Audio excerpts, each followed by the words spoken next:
I think good leadership is, be it in politics, be it in business, has a huge impact on the people who live there. Yeah.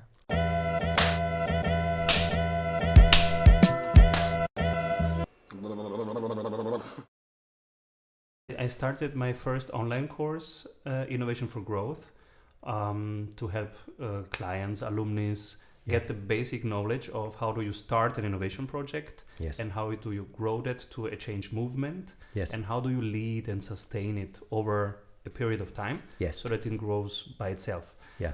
And then I was asked, of course, by my team, what's the pricing? And I thought, I don't know, $500, $600, I don't know. I was searching for the average of price for that. And then I thought, no, it's not a one shot. Yeah. Of course, you could do it in 5 weeks, in 6 weeks, but it's not about that. It's having the basic knowledge. Then it's having a structure that helps you going down with your anxiety at the beginning. Yes. And going up with your confidence, self-confidence. And I can start that. Not the confidence of I can do it, but this confidence of I can start it. I can do the first step. Right. Write my change statement, etc. Make a stakeholder analysis. I can start the first thing. And so I thought of exactly this. What if I build a community inside of that? Then it's more in these 6 weeks. Okay, you learn the basics, you start something. So yes, you start moving in your real context of your real organization. But much more than that, you have a peer group of 12 to 15 people you can really trust, and they care about you and you care about them, and you give work critique to each other. So what if it's much more that? And now I'm experimenting with a monthly price, a much lower one, but I think it's the long game of helping people build the networks they need, because the innovation, the technical and the social innovation, which change all the time. Yeah.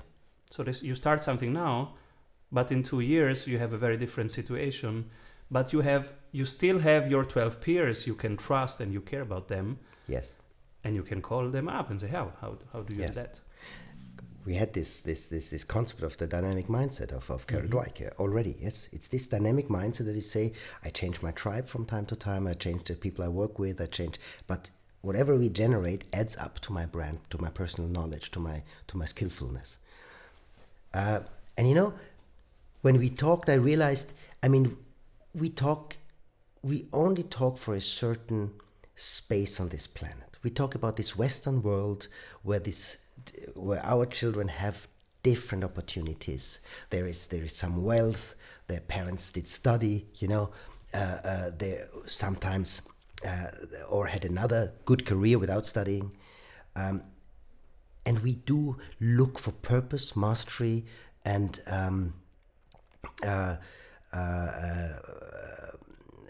autonomy to feel motivation. But it's a privilege. We still have to be very much aware. I heard you have a lot of American listeners, so we talk about this developed world. I believe in many other areas, as we talk, would be perceived as completely outrageous because it's not applicable. Yeah, I always try to make myself aware that we talk of this really few parts of the liberal world. It's interesting. We talked about Gary Vee. Yes.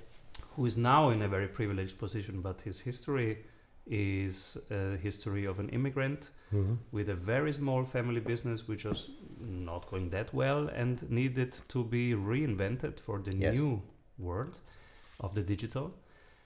And also myself, I'm not coming from everything was just ready and I had just to chip in.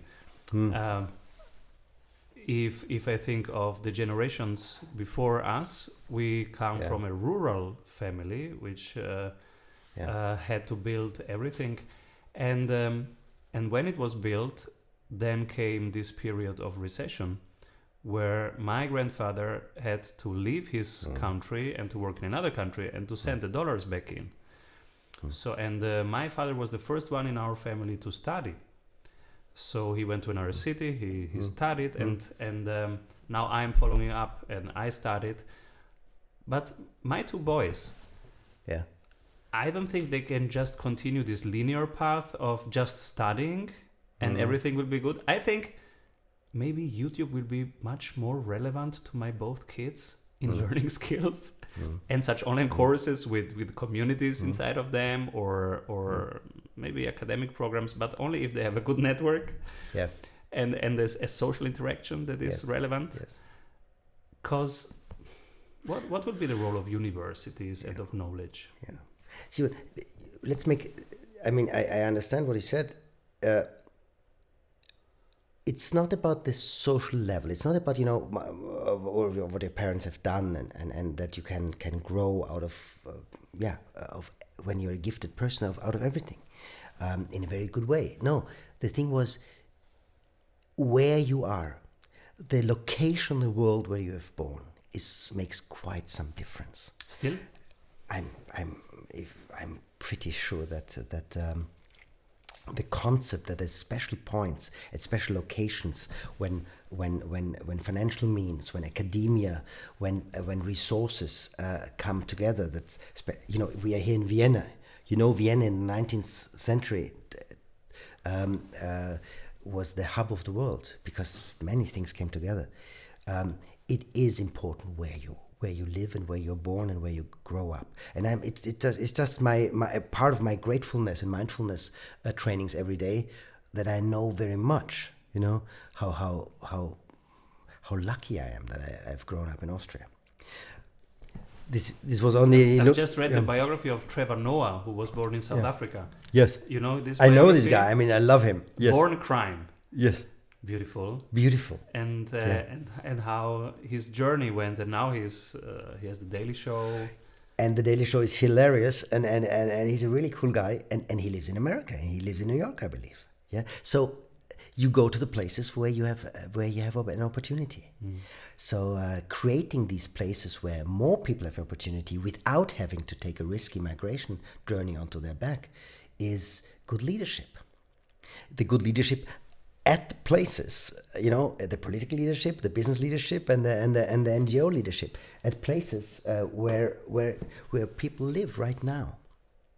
So one of you asked me for my three topics. The one was create new job paradigms for young people. The second one was reach your peak. Have the dynamic mindset to fulfill your dreams, change jobs, and to reach your vocation later on, at some time in your career. And the third was this part of better leadership. We talked about it. Yeah, I think good leadership is, be it in politics, be it in business, has a huge impact on the people who live there. Yeah, that's also why I made it. Why this became my final profession.